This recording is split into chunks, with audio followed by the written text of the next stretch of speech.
Feelings of fear and concern are not just isolated to Paris. People are concerned all around the world, and joining us now to talk about how to cope with them is psychiatrist Dr. Janet Taylor. So good to have you here, Dr. Taylor.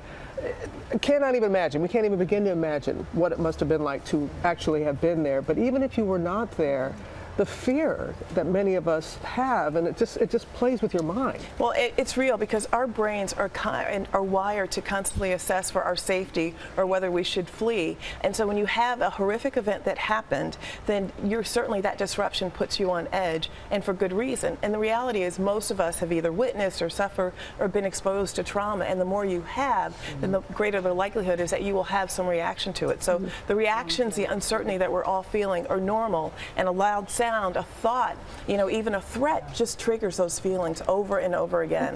When they were having those vigils and the firecrackers went off, fireworks, you saw the reaction of people because that's your initial. Natural, though, right? It's extremely natural because ordinarily you go, that sounds like something, but for them, they were there, many of them, it's like, oh no. Here we go again. Here we go again. And we're talking about adults here, our reactions, but my children were watching on Friday, and their big question to me is, Mommy, could that happen here? What do we say as parents to our children?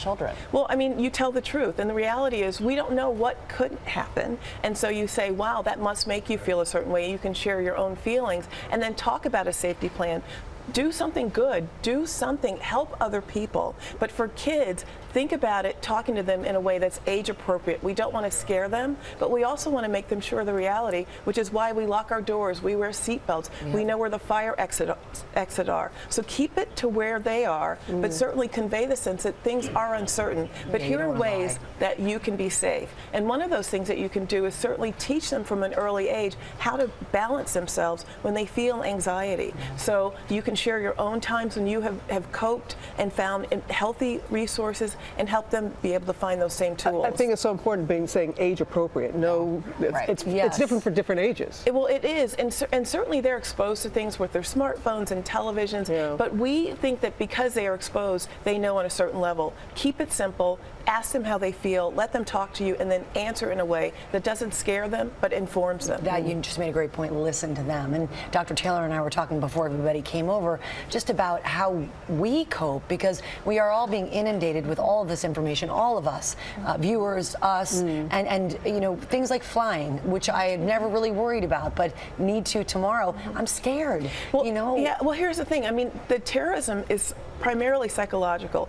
People have lost their lives and do not want to discount that, but it's the normalcy. It's those things you take for granted. You're going for a walk and you're going on the subway. You're going on the subway. You're taking your kids out and something could happen to you. And so that is real, that aftermath, but the focus is to think about your own ways that you keep yourself safe, to think about your own strengths and resources that you have, which primarily are your mind. When you start feeling the terror or feelings, acknowledge it, but say, I'm going to be okay. I flew last night from LA. I had the same feelings. You did? Of course. But then you look around and you have safety checks, and Brad Garrett was just saying, you just have to sort of, it's a new reality. But it's not easy to do, because you bring up some very good points, because we've always heard like the terrorists win if we change our lifestyle.